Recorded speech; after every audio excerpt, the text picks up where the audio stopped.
தனுசு ராசிக்கு இந்த பங்குனி மாதம் எப்படி இருக்குன்னு சொல்லிட்டு சோழி பிரசனம் மூலமா நம்ம இப்ப பார்க்கலாம். ஓம் நாகத்வஜாய வித்மஹே நாகரூபாய தீமஹி தன்னோ நாகதேவி பிரசோதயா.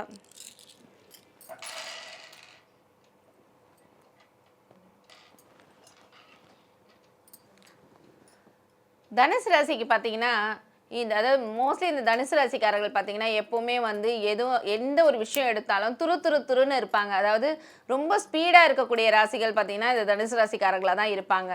அதாவது அதாவது நெருப்பு ராசின்னு சொல்லுவாங்க. அந்த மாதிரி எல்லா விதத்துலையும் வந்து இவங்க பேசினா கூட பார்த்தீங்கன்னா ஒரு நெருப்பு அனல் பறக்கும்னு சொல்லலாம்.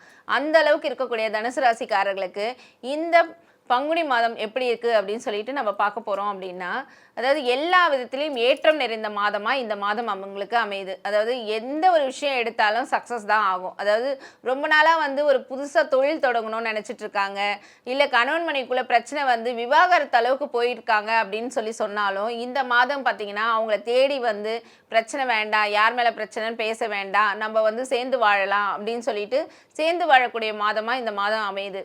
அது மட்டும் இல்லாமல் புதுசாக ஏதாவது இந்த கல்யாணத்துக்காக வந்து கல்யாண வரன் பார்த்துட்டு இருக்கீங்க அப்படின்னா இந்த மாதத்தில் பார்க்காம இருக்கிறது நல்லது. ஏன்னா வந்து உங்களுக்கு 7ல் வந்து செவ்வாய் பகவான் வராரு. 7 செவ்வாய் இருந்தால் பார்த்தீங்கன்னா எந்த ஒரு விஷயம் எடுத்தாலும் அது தடங்கல் பண்ணிட்டு இருக்கும். ஸோ எந்த ஒரு விஷயத்திலும் வந்து உங்களுக்கு ஒரு நிம்மதியான ஒரு வாழ்க்கை வந்து அமையாது. அதனால் இந்த மாதம் வந்து நீங்கள் அந்த ஒரு கல்யாண முயற்சியில் ஈடுபடாமல் இருக்கிறது வந்து உங்களுக்கு நல்லது. அதே மாதிரி 6ல் வந்து குரு பகவான் இருக்கிறதுனால அதாவது உங்களுடைய நோய் எதிரி கடன் சொல்லுவாங்க 6ஆம் பாகம்ன்றது.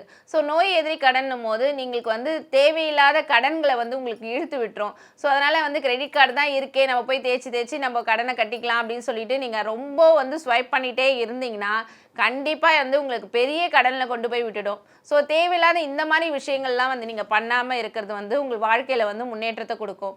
அது மட்டும் இல்லாமல் பார்த்தீங்கன்னா உங்களுக்கு 3ல் வந்து சனி பகவான் உட்காந்துருக்காரு. ஸோ 3ல் சனி பகவான் இருக்கும்போது தேவையில்லாத இந்த சோம்பேறித்தனத்தை வந்து உங்களுக்கு கொடுத்துரும். அதாவது சோம்பேறித்தனம், ஒரு விஷயம் பண்ணலாம் அப்படின்னு நினச்சாலும் நாளைக்கு பண்ணிக்கலாம், இல்லை அடுத்த நாள் பண்ணிக்கலாம் அப்படின்னு சொல்லிட்டு உங்களை அது தள்ளிகிட்டே போகும். ஸோ அந்த மாதிரிலாம் நீங்கள் நினைக்காம ஒரு விஷயம் நடக்கணும்னு நினச்சா உடனே சக்ஸஸ் பண்ணணும் அப்படின்னு நினச்சிங்கன்னா உடனே பண்ணிவிடுங்க. அதை வந்து நாளன்னைக்குன்னு சொல்லிட்டு நீங்கள் அடுத்த நாள் சொல்லிட்டு தள்ளி போட்டுகிட்டே இருந்தால் பெரிய பிரச்சனைகளை உண்டு பண்ணிடும்.